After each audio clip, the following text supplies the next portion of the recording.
Chaque œuf est calibré, donc plus de 60 grammes. Il rejoindra la boîte des gros œufs. En dessous, le lot des œufs moyens. Emmanuel a acheté 100 poules pondeuses et ramasse en moyenne 70 œufs par jour. 5h30, je viens ouvrir les portes. Je regarde les poules comment elles vont, je regarde l'eau à manger. Et après, ils sortent dans le jardin. Et puis voilà. Ils sont suivis aussi, ces poules? Suivis avec un vétérinaire. Ouais, avec un vétérinaire? Oui. Quand il y a un problème, j'appelle à Tahiti. Et après, il me donne les conseils à faire, quoi. Et depuis le mois de novembre, on n'a jamais eu de soucis avec... Il y a eu un petit maramou, j'ai eu une poule qui est morte à cause du froid.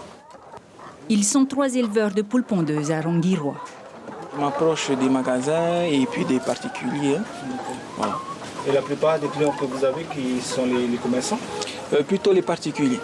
Voilà. Au prix que je vends, c'est un peu difficile pour les magasins de mettre leur marge. 500 à 700 francs la douzaine d'œufs. Emmanuel n'a pas eu de soucis d'écoulement durant le confinement, une période qui correspond au début de ponte. En fait, ils viennent juste de pondre là au mois de avril-mai. On a commencé à pondre des petits œufs, donc c'était pour la maison, quoi. Qu'est-ce que vous comptez faire? Je vais voir avec ce qui va se passer, comme je suis dans le tourisme. Donc peut-être que c'est un complément, on va dire. Pour la maison, madame, elle aime bien faire des gâteaux. Voilà. Vous envisagez de vous étendre ou pas? J'envisage à aller au moins à 200. 200, voilà. Après, ça reste raisonnable. Une activité d'élevage sur fonds propres, 500 000 francs d'investissement pour l'enclos de promenade, l'abri et les poussins. Emmanuel va continuer à se diversifier, notamment dans l'agriculture, car la crise sanitaire a renforcé la consommation de produits locaux. Maïva Drache, est-ce que les besoins diffèrent selon les îles?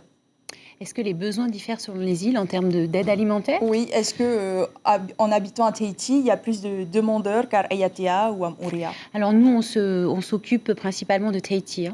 Donc voilà, ce que je sais, c'est que les personnes vivant à la presqu'île ont des demandes différentes de celles qui vivent en zone urbaine. Mais toujours pareil, en confinement, les gens ne pouvaient pas aller à la pêche, donc les demandes étaient les mêmes.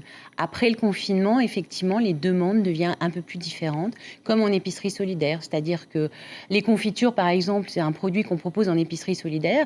Eh bien, quand vous allez à la presqu'île, les gens n'ont pas besoin de confiture, ils font eux-mêmes parce qu'ils ont un fa'apu et ils font eux-mêmes leur confiture. Merci beaucoup, Maïva Drache, d'avoir accepté notre invitation ce soir.